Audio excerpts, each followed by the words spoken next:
awakening and also ultimately the global financial reset. So what kind of wealth transfer are we looking at when people are holding things, currencies like the dinars and the dongs? What does it mean for them?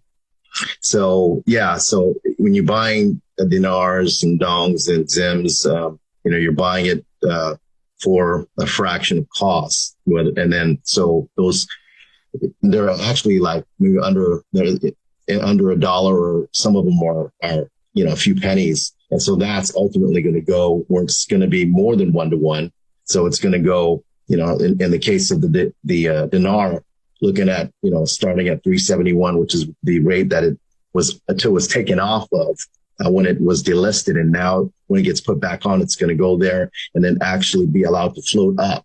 So we can see it perhaps going to the double digits. And then everything else will move in parity. The dong, the rupiah, everything else will move in tandem with it. So so even if you have a little bit of it, you buy a few $100s worth, it could be worth millions. Okay. And so that's to be on the right side of this, because ultimately there's only a fraction of the people in the world, less than 1% actually know about the reset.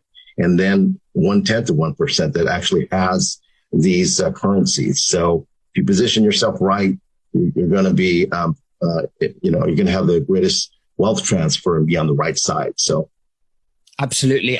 Take us into the great awakening and also ultimately the global financial reset.